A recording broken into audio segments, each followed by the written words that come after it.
Hi hello ವೀಕ್ಷಕರೇ, ಎಲ್ರಿಗೂ ನಮಸ್ಕಾರ. ಎಲ್ಲರೂ ಹೇಗಿದ್ದೀರಾ? ಚೆನ್ನಾಗಿದ್ದೀರಾ? ನಾವು ಚೆನ್ನಾಗಿದ್ದೀವಿ. Welcome back to Swastik sweet home. ಇವತ್ತಿನ ವಿಡಿಯೋ ಬಂದು ಗೋಧಿ ಹುಲ್ಲನ್ನು ಬೆಳೆಸಿ ಅದರಲ್ಲಿ ಬಾಳೆ ದಿಂಡಿನ ಅಲಂಕಾರ ಹೇಗೆ ಮಾಡೋದಂತ ನೋಡೋಣ ಬನ್ನಿ. ನಮ್ಮ ಚಾನಲ್ ನೀವೇನು ಫಸ್ಟ್ ಟೈಮ್ ನೋಡ್ತಾ ಇದ್ರೆ ಪ್ಲೀಸ್ ಸಬ್ಸ್ಕ್ರೈಬ್ ಮಾಡ್ಕೊಳ್ರಿ. ಹಾಗೆ ಈ ವಿಡಿಯೋ ಇಷ್ಟ ಆದರೆ ಲೈಕ್ ಮಾಡಿ. ಬ್ಯೂಟಿಫುಲ್ ಆಗಿ ಬಾಳೆ ದಿಂಡಿನ ಅಲಂಕಾರ ನೋಡೋಣ ಫ್ರೆಂಡ್ಸ್ ಈ ವಿಡಿಯೋದಲ್ಲಿ. ಫಸ್ಟು ಗೋಧಿ ಪೈರು ಹೇಗೆ ಬೆಳೆಸೋದಂತ ನೋಡೋಣ ಫ್ರೆಂಡ್ಸ್. ತುಂಬ ಬ್ಯೂಟಿಫುಲ್ ಆಗಿರುತ್ತೆ.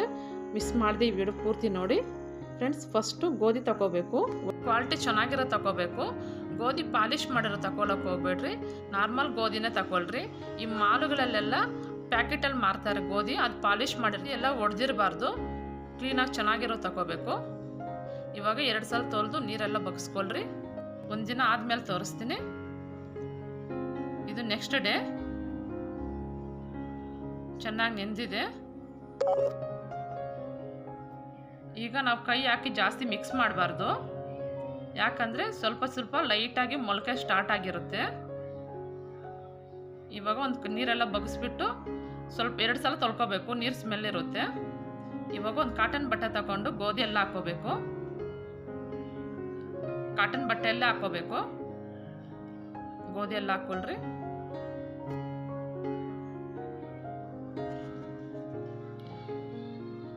ಇವಾಗ ಬಟ್ಟೆ ಗಟ್ಟಿಯಾಗಿ ಕಟ್ಟಿಡಬಾರ್ದು, ಸ್ವಲ್ಪ ಲೂಸಾಗಿ ಕಟ್ಟಬೇಕು.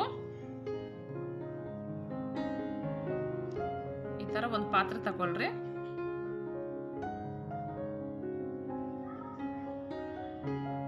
ನಾವು ಗಟ್ಟಿಯಾಗಿ ಕಟ್ಟಿಟ್ರೆ ಮೊಳಕೆ ಚೆನ್ನಾಗಿ ಬರಲ್ಲ. ಸ್ವಲ್ಪ ಲೂಸ್ ಆಗಿರಬೇಕು. ಇಷ್ಟು ಲೂಸ್ ಇದ್ರೆ ಸಾಕು. ಇವಾಗ ಒಂದು ಪಾತ್ರೆಯಲ್ಲಿ ಇಟ್ಬಿಟ್ಟು ಪ್ಲೇಟ್ ಮುಚ್ಚಿಡಬೇಕು.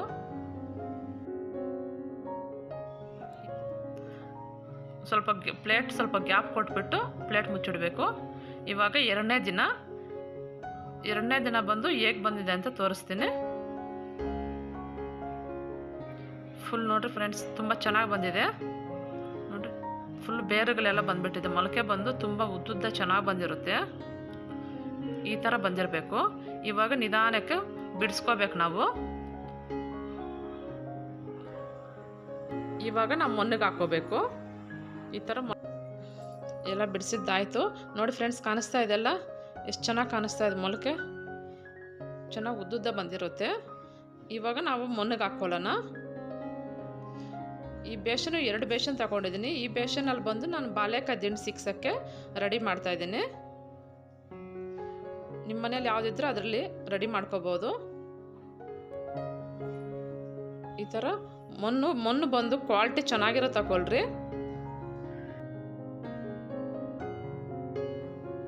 ಈ ಥರ ದಪ್ಪ ಕಲ್ಲುಗಳು ಏನಾದಿದ್ರೆ ಎತ್ತಾಕೊಂಬಿಡ್ರಿ. ಸ್ವಲ್ಪ ಗಟ್ಟಿ ಮಣ್ಣಿರೋದೆಲ್ಲ ಎತ್ತಾಕೋಬೇಕು, ಪುಡಿ ಮಣ್ಣು ಮಾತ್ರ ಇರಬೇಕು. ಇವಾಗ ಮೊಳಕೆ ಬಂದಿರುವ ಗೋಧಿ ಹಾಕ್ಕೊಳ್ಳೋಣ. ಈ ಥರ ಹಾಕ್ಕೋಬೇಕು. ಎಲ್ಲ ಕಡೆನೂ ಸಮವಾಗಿ ಇರೋ ಥರ ನೋಡ್ಕೊಂಡು ಹಾಕ್ಕೊಳ್ರಿ. ಎಲ್ಲಿ ಗ್ಯಾಪ್ ಇರಬಾರ್ದು. ಗ್ಯಾಪ್ ಇದ್ದರೆ ನಮ್ಮ ಹುಲ್ಲು ಸರಿಯಾಗಿ ಬೆಳೆಯಲ್ಲ, ಚೆನ್ನಾಗಿ ಕಾಣಿಸಲ್ಲ. ಬಂದರೂ ಎಲ್ಲ ಕಡೆ ಸಮವಾಗಿ ಇರೋ ಥರ ನೋಡಿಕೊಂಡು ಈ ಥರ ಎಲ್ಲ ಕಡೆನೂ ಹಾಕ್ಕೊಳ್ರಿ. ಮೊಳಕೆ ಬಂದು 2 ಡೇಸ್ ಆಗಿರಬೇಕು. 2 ಡೇಸ್ ಆದರೆ ಚೆನ್ನಾಗಿ ಬಂದಿರುತ್ತೆ. 1 ಡೇಗೆ ಚಿಕ್ಕದಾಗಿ ಬಂದಿರುತ್ತೆ. 2 ಡೇಸ್ ಆದರೆ ನಮ್ಗೆ ಕರೆಕ್ಟಾಗಿ ಮೊಳಕೆ ಬಂದಿರುತ್ತೆ. ಎಲ್ಲ ಹಾಕಿದ್ದಾಯಿತು. ಗೋಧಿ ಬಂದು ಲಕ್ಷ್ಮಿಗೆ ಇಷ್ಟವಾದ ಧಾನ್ಯ ನೋಡಿ. ಈ ಥರ ಹಾಕ್ಕೋಬೇಕು. ಎಲ್ಲಿ ಗ್ಯಾಪ್ ಇರಬಾರ್ದು. ಕಾಣಿಸ್ತಾ ಇದೆಲ್ಲ ಈಕ್ವಲ್ ಆಗಿ ಹಾಕ್ಕೊಂಡು ಸೇಮ್ ಅದೇ ಥರ 2ಕ್ಕೆ ಹಾಕ್ಕೊಳ್ಳೋಣ.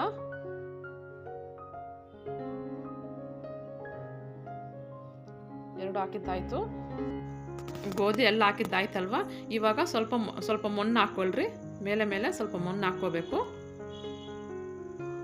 ಗೋಧಿ ಕಾಣಿಸ್ತೀರಾ ಈ ಥರ ಹಾಕ್ಕೋಬೇಕು. ಎಲ್ಲ ಕಡೆನೂ ಹಾಕ್ಕೊಳ್ರಿ. ಮಣ್ಣು ಹಾಕಿದ್ಮೇಲೆ ಇವಾಗ ಸ್ವಲ್ಪನೇ ನೀರು ಹಾಕ್ಕೋಬೇಕು. ಜಾಸ್ತಿ ಹಾಕ್ಕೊಳ್ಳೋಕೆ ಹೋಗ್ಬೇಡ್ರಿ. ಸ್ವಲ್ಪನೇ ಕೈಯಲ್ಲಿ ಈ ಥರ ಹಾಕ್ಕೋಬೇಕು. ಒಂದೇ ಸಲ ಜಾಸ್ತಿ ನೀರು ಹಾಕ್ಕೊಳ್ಳೋಕೆ ಹೋಗ್ಬೇಡ್ರಿ. ಇವಾಗ ಎಲ್ಲದಕ್ಕೂ ನೀರು ಹಾಕಿದ್ದಾಯಿತು. ಈಗ ಮನೆ ಒಳಗಡೆನೇ ಇಟ್ಕೋಬೇಕು. ಎಲ್ಲಿ ಗಾಳಿ ಚೆನ್ನಾಗಿ ಬರುತ್ತೋ ಅಲ್ಲಿ ಇಟ್ಕೊಳ್ರಿ. ನಾನು ಮನೆ ಒಳಗಡೆ ಇಟ್ಕೊಂಡಿದ್ದೀನಿ. ಫಸ್ಟ್ ಡೇ ತೋರಿಸ್ತೀನಿ ಹೇಗೆ ಬಂದಿದೆ ಅಂತ. ಒಂದೊಂದೇ ಮೊಳಕೆ ಬಂದಿದೆ. ಇದು ಫಸ್ಟ್ ಡೇ.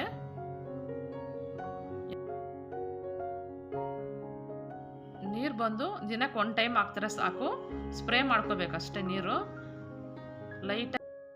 ಈಗ ಸೆಕೆಂಡ್ ಡೇ ಗ್ರೋತ್ ಹೇಗಿರುತ್ತೆ ನೋಡೋಣ. ಸೆಕೆಂಡ್ ಡೇ ಗ್ರೋತು ಇದು 3ನೇ ದಿನ ನೋಡಿ ಫ್ರೆಂಡ್ಸ್. ಇದು 4ನೇ ದಿನ. ಫುಲ್ಲು ಗ್ರೀನಾಗಿ ಕಾಣಿಸ್ತಾ ಇದೆಯಲ್ಲ. 4 ದಿನ ಅಷ್ಟರಲ್ಲಿ ಫುಲ್ಲು ಗ್ರೀನ್ ಬಂದ್ಬಿಟ್ಟಿದೆ. ಇದು 4th ಡೇ.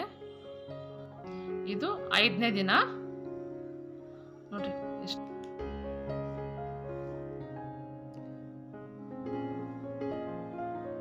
ಇದು 6ನೇ ದಿನ 6th ಡೇ. 7th day. ಇದು 7th ಡೇ.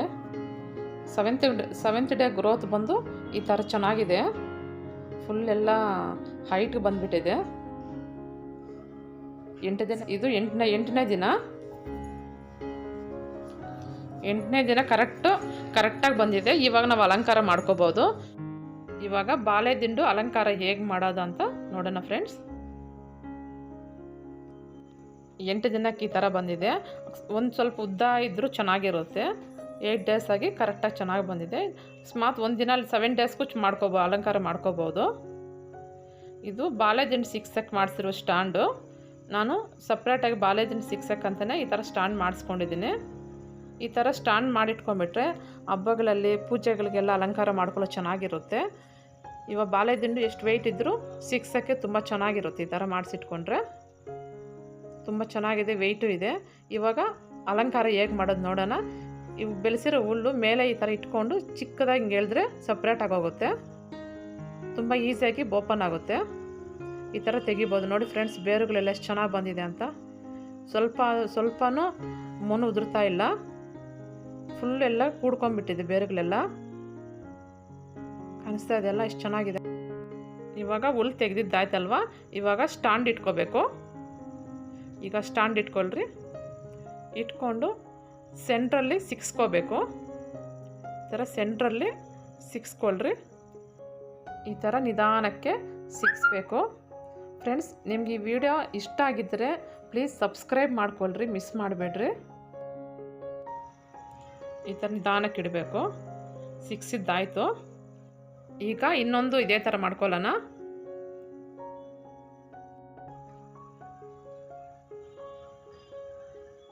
ಇವಾಗ ರೆಡಿಮೇಡ್ ತೊಗೊಂಬಂದು ಅಲಂಕಾರ ಮಾಡ್ತೀವಿ. ಈ ಥರ ಮನೆಯಲ್ಲೇ ನ್ಯಾಚುರಲಾಗಿ ನಾವು ಈ ಥರ ಮಾಡಿಕೊಂಡ್ರೆ ತುಂಬ ಚೆನ್ನಾಗಿರುತ್ತೆ. ಈ ಥರ ಮಾಡ್ಕೋಬೇಕು. ಇವಾಗ ಬಾಳೆ ದಿಂಡು ಸಿಕ್ಸೋಕ್ಕೆ ಸ್ವಲ್ಪ ಹುಲ್ಲು ಸಪ್ರೇಟ್ ಮಾಡ್ಕೊಳ್ರಿ. ಪೈರು ಸ್ವಲ್ಪ ಆ ಕಡೆ ಈ ಕಡೆ ಸೈಡಲ್ಲಿ ಇದು ಜಾಗ ಮಾಡಿಕೊಂಡು ಸಿಕ್ಸ್ಕೋಬೇಕು. ನಿಧಾನಕ್ಕೆ ಸಿಕ್ಸ್ರಿ. ಈ ಥರ ಸಿಕ್ಸ್ಕೋಬೇಕು. ಸಿಕ್ಸಿದ್ದಾಯಿತು. ಇವಾಗ ಪೈರೆಲ್ಲ ಸ್ವಲ್ಪ ಕ್ಲೀನಾಗಿ ಲೆವೆಲ್ ಮಾಡ್ಕೊಳ್ಳೋಣ. ಇವಾಗ ಹೂವು ಅಲಂಕಾರ ಮಾಡ್ಕೊಳ್ರಿ. ಸಿಕ್ಸಿದ್ದಾಯಿತು.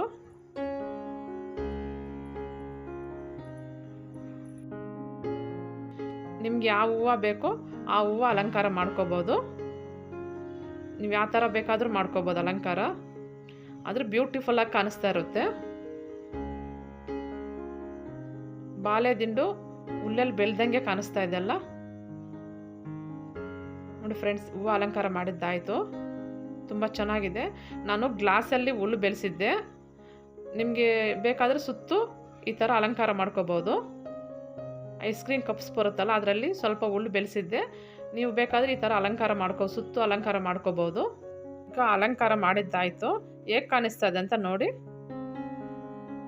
ಹೆಂಗೆ ಕಾಣಿಸ್ತಾ ಇದೆ ಅಂದರೆ ಹುಲ್ಲು ಒಳಗಡೆಯಿಂದ ಬೆಳೆದಿರೋ ಥರ ಕಾಣಿಸ್ತಾ ಇದೆ. ಬಾಳೆ ದಿಂಡಲ್ವಾ, ನಿಮ್ಗೆ ತೋರಿಸ್ತೀನಿ. ಹಬ್ಬದ ಟೈಮಲ್ಲಿ ಈ ಥರ ಇಟ್ಟರೆ ಬ್ಯೂಟಿಫುಲ್ಲಾಗಿ ಕಾಣಿಸ್ತಾ ಇರುತ್ತೆ. ನೋಡಿ ಫ್ರೆಂಡ್ಸ್, ಎಷ್ಟು ಚೆನ್ನಾಗಿ ಕಾಣಿಸ್ತಾ ಇದೆ ಅಂತ. ವರಮಹಾಲಕ್ಷ್ಮಿ ಹಬ್ಬಕ್ಕೆ, ಗಣೇಶನ ಹಬ್ಬಕ್ಕೆ, ಕೃಷ್ಣ ಜನ್ಮಾಷ್ಟಮಿಗೆ, ನಿಮ್ಗೆ ಯಾವ ಪೂಜೆಗಳಿಗೆಲ್ಲ ಈ ಥರ ಅಲಂಕಾರ ಮಾಡಿ ಈ ಥರ ಮಾಡಿಟ್ರೆ ತುಂಬ ಚೆನ್ನಾಗಿರುತ್ತೆ. ನೋಡೋಕ್ಕೂ ಚೆನ್ನಾಗಿರುತ್ತೆ, ನಮಗೊಂಥರ ಖುಷಿ ಆಗುತ್ತೆ. ನಾನು ಕೃಷ್ಣ ಇಟ್ಬಿಟ್ಟು ತೋರಿಸ್ತಾ ಇದ್ದೀನಿ ನೋಡಿ. ಚೆನ್ನಾಗಿ ಕಾಣಿಸ್ತಾ ಇದೆಲ್ಲ. ನಾನು ಇದೇ ಥರ ಕಾಮಾಕ್ಷಿ ದೀಪ ಅಲಂಕಾರ ಹೇಗೆ ಮಾಡೋದು ಅಂತ ನಾನು ವಿಡಿಯೋ ಹಾಕಿದ್ದೀನಿ. ನೀವು ಯಾರಾದರೂ ನೋಡಿಲ್ಲ ಅಂದರೆ ಕಮೆಂಟ್ ಬಾಕ್ಸಲ್ಲಿ ಲಿಂಕ್ ಕೊಟ್ಟಿರ್ತೀನಿ, ಹೋಗಿ ಚೆಕ್ ಮಾಡಿ. ನಿಮಗೆ ಈ ವಿಡಿಯೋ ಏನು ಅನ್ನಿಸ್ತು ಅಂತ ಕಮೆಂಟ್ ಬಾಕ್ಸಲ್ಲಿ ಕಮೆಂಟ್ ಮಾಡಿರಿ. ಹಾಗೆ ಲೈಕ್ ಮಾಡಿರಿ. ಸಬ್ಸ್ಕ್ರೈಬ್ ಮಾಡಿಲ್ಲ ಅಂದರೆ ಪ್ಲೀಸ್ ಸಬ್ಸ್ಕ್ರೈಬ್ ಮಾಡ್ಕೊಳ್ರಿ. ನಿಮಗೆ ಈ ವಿಡಿಯೋ ಇಷ್ಟ ಆಗಿದ್ರೆ ನಿಮ್ಮ ಫ್ರೆಂಡ್ಸ್ಗೆಲ್ಲ ಶೇರ್ ಮಾಡಿ. ಇನ್ನೊಂದು ವಿಡಿಯೋ ಸಿಗೋಣ ಫ್ರೆಂಡ್ಸ್. ಎಲ್ರಿಗೂ ಬಾಯ್ ಬಾಯ್.